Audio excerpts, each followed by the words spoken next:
নমস্কার, আমি আবারও চলে এলাম একটা ছোট্ট ভিডিও নিয়ে। থাম্বনেল আর টাইটেল দেখে আপনাদের সকলেরই জানা হয়ে গিয়েছে আজকের বিষয়। তো বন্ধুরা, স্ক্রিনে আপনারা যে ছবিটি দেখতে পাচ্ছেন, এইটাকে আমরা বলি কাঠচাপা বা অনেকে বলে কাঠগোলাপ। তো বন্ধুরা, আমরা কিন্তু এই কাঠচাপা রাস্তার দুই ধারে কিন্তু দেখতে পাই। এই কাঠচাপার অনেক বিভিন্ন কালার আছে।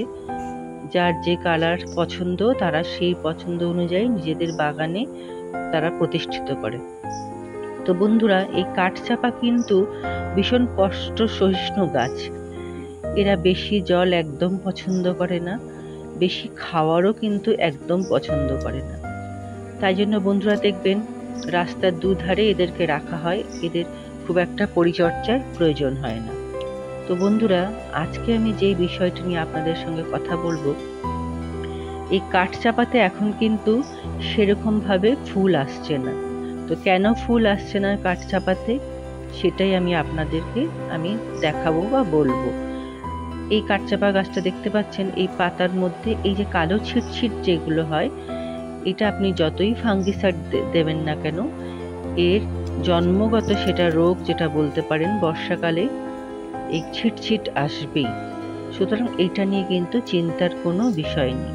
তবে কি, হ্যাঁ, মাঝে মাঝে যদি ফাঙ্গিসাইড দেওয়া যায় তাহলে কিন্তু গাছটা ভালো থাকে এবং পাতাটা অল্প পরিমাণ দেখতে ভালো লাগে। কিন্তু বর্ষাকালে কিন্তু এই কাঠচাপা গাছের পাতায় ছোপ ছোপ আপনারা দেখতে পাবেনই।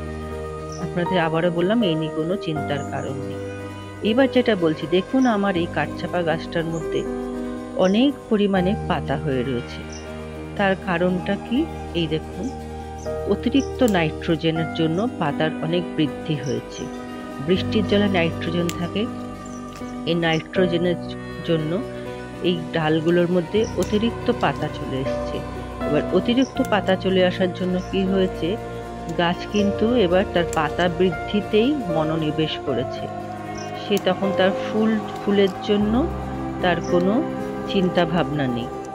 আমি তাই জন্য কি করছি, এক একটা ডাল থেকে কিছু কিছু পাতা এইভাবে আমি ঝরিয়ে নিচ্ছি। আপনাদেরও যদি এরকম গাছের মধ্যে দেখেন যে এক একটা ডালে প্রচুর পরিমাণে পাতা চলে এসছে, সেই গাছে ফুল হচ্ছে না, তখন কিন্তু আপনারা কি করবেন, এই দেখুন আমি কিন্তু এক একটা ডাল থেকে কত পরিমাণ পাতা ঝরিয়ে নিচ্ছি।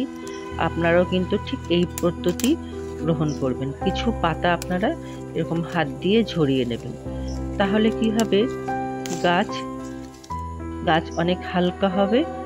এই দেখুন আমি কিন্তু এইভাবে প্রত্যেকটা ডাল থেকে, আপনাদের কটা ডাল আছে সেই ডাল হিসেব করে এক একটা ডাল থেকে যেই পরিমাণ পাতা থাকবে তার হাফ পরিমাণ পাতা যদি আপনারা ঝরিয়ে নিলে গাছ এবার তার নিজের কাজটা করা শুরু করবে। এই দেখুন বন্ধুরা, আমি কিন্তু অনেকটা পাতাই কিন্তু ঝরিয়ে নিয়েছি।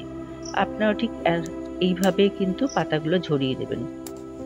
আর বন্ধুরা, এই দেখুন এই পাতার থেকে যে ঝরছে তরু ক্ষীরগুলো, এই তরু ক্ষীর কিন্তু আমাদের স্কিনের পক্ষে খুব একটা ভালো নয় বন্ধুরা।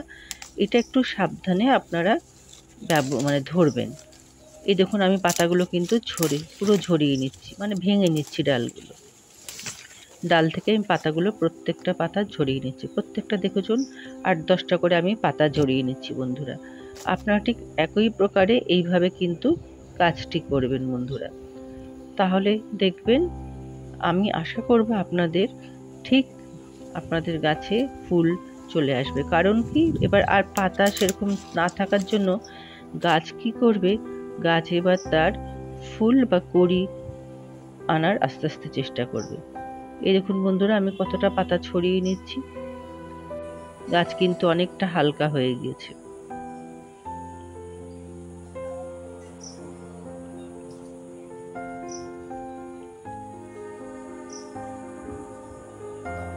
আর বন্ধুরা, গাছ মধ্যে যদি গাছের পাতায় যদি এরকম শুকনো ডালপালা পড়ে থাকে, তাহলে কিন্তু আপনারা একটু পরিষ্কার করে রেখে দিলে গাছের পাতা দেখতে কিন্তু ভালোই লাগবে। সেটা আপনাদের প্রথমেই বলেছি যে এই পাতার মধ্যে কালো ছোপ ছোপ হয়ে থাকে, তার জন্য কোনো চিন্তার কারণ নেই, কারণ এটা ওদের জন্মগত কিছু ত্রুটি, যে বর্ষাকালে কালো ছোপ ছোপ পড়বেই। আপনি যতই ফাঙ্গিসাইড দেন না কেন তার উপরে পাতার উপরে ওদের কালো ছোপ ছোপ পড়বেই। তার জন্য বিশেষ কোনো চিন্তার কারণ নেই বন্ধুরা। তো বন্ধুরা আমি আপনাদেরকে বললাম যেটা, যে কিছু পাতা আপনাদের ঝরিয়ে নিতে হবে, গাছের পাতা আপনাদের পরিষ্কার রাখতে হবে এবং ফাঙ্গিসাইড মাঝে মাঝে স্প্রে করতে হবে। আর এই কাঠচাপা গাছ হলো ভীষণ কষ্ট সহিষ্ণু গাছ। এরা বেশি পরিমাণ খাওয়ার একদম পছন্দ করে না, এরা মাটি ভেজা একদম পছন্দ করে না। অল্প জল দিলে এরা খুব খুশি থাকে, কিন্তু আমাদের বর্ষাকালে যেহেতু জলটা বেশি পরিমাণ হয়ে থাকে তখন কিছু করার থাকে না, সেই জন্য ওরা পাতা অনেক বৃদ্ধি ওরা করে দেয় এবং এরা তখন ফুলের দিকে ওরা নজর দেয় না। তো বন্ধুরা, এবার আসুন আপনাদের আমি দ্বিতীয় একটা পদক্ষেপ দেখাই, যেটা করলে আমাদের এই কাঠচাপা গাছে ফুল আসবে। তো বন্ধুরা, এবার যেটা করতে হবে, এই কাঠচাপা গাছে কিছু খাবার দিতে হবে। মাটিটা যেহেতু খুব ভিজে আমি যেন খুব হালকা করে একটু খুঁড়ে নিলাম। কিন্তু এই খাবারের মধ্যে কিন্তু এখন আমরা নাইট্রোজেন দেব না, তার কারণ একটাই, যে বৃষ্টির জল থেকে প্রচুর পরিমাণে নাইট্রোজেন পেয়েছে। আমার এবার দিতে হবে ফসফরাস আর পটাশিয়াম।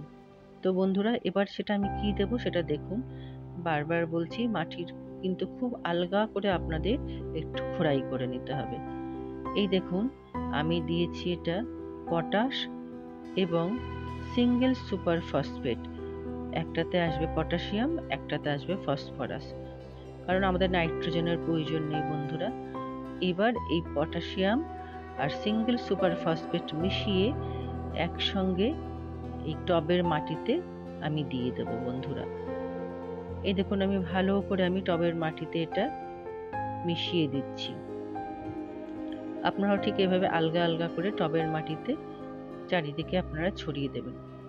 তারপরে কিন্তু জল দেওয়ার সেরকম কোনো প্রয়োজন নেই বন্ধুরা, কারণ মাটি তো এখন সম্পূর্ণই ভেজা। আস্তে আস্তে এরা মাটির সঙ্গে মিশে যাবে।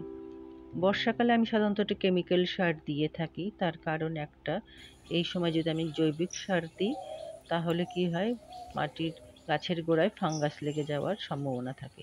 আর এই যে তরুক্ষীর পড়ছে, এটা কিন্তু আমাদের স্কিনের জন্য খুব একটা ভালো নয় বন্ধুরা। এটা কিন্তু আপনারা একটু সাবধানে কাজ করবেন। তো বন্ধুরা, আপনাদের সকলের কেমন লাগলো এই ভিডিওটি আমাকে কিন্তু অবশ্যই আপনারা জানাবেন কমেন্টের মাধ্যমে। আপনারা সকলে ভালো থাকুন বন্ধুরা, সুস্থ থাকুন, বেশি বেশি করে গাছ লাগান। যদি আপনাদের বাগানে কাঠচাপা বা কাঠগোলাপ না থাকে তাহলে নিজেদের সংগ্রহে একটা নিয়ে এসে ছাদ আলো করুন। আমি তাহলে আজ চললাম, টাটা।